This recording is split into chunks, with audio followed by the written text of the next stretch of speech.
السلام عليكم ورحمة الله وبركاته، وحياكم الله أحبتي وأصدقائي إلى المجلس العاشر من مجالس شهر رمضان المبارك. شهر رمضان هو شهر القرآن، شهر رمضان الذي أنزل فيه القرآن.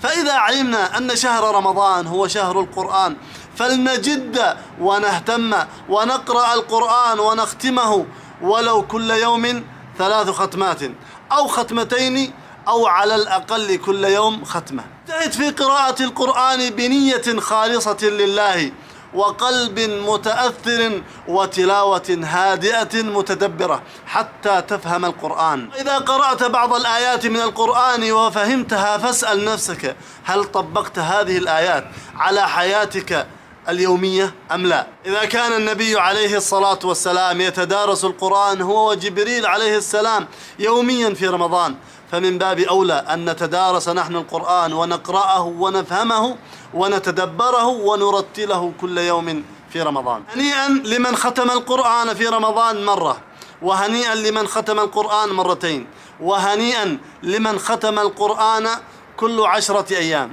بل هنيئا لمن ختم القرآن كل 7، وأخيرا هنيئا لكل من ختم القرآن كل 3، ولا يختم القرآن في أقل من 3. أحبتي الصائمين، زينوا القرآن بأصواتكم، فإن الصوت الحسن يزيد القرآن حسنا كما قال عليه الصلاة والسلام. اقرأ القرآن أخي الكريم في رمضان وفي غير رمضان، وتدبر في قراءة القرآن. وإذا مررت بآية الجنة فاسأل الله الجنة، وإذا مررت بآية النار فاستعذ بالله من النار، وإذا مررت بآية الرحمة فاسأل الله الرحمة، وهكذا كل ما تمر بآية فاسأل الله من ذلك الخير. ومع انشغال الأهل في رمضان فيا حبذا لو تعمل لك برنامجا لك ولزوجتك ولأطفالك حتى تذكرهم بالقرآن، فإن هذا من أفضل الأشياء. من أفضل المدارسة للقرآن أحبتي أن تكون في المسجد،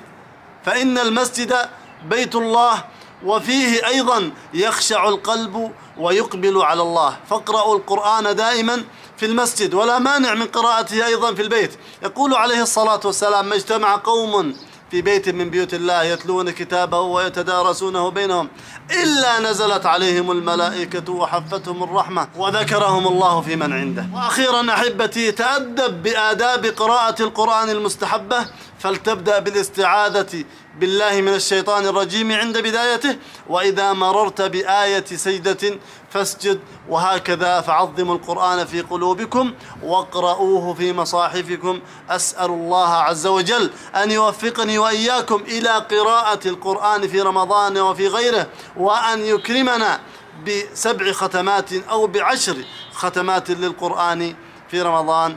وإلى مجلس آخر أحبتي في الله، أستودعكم الله الذي لا تضيع ودائعه، والسلام عليكم ورحمة الله وبركاته.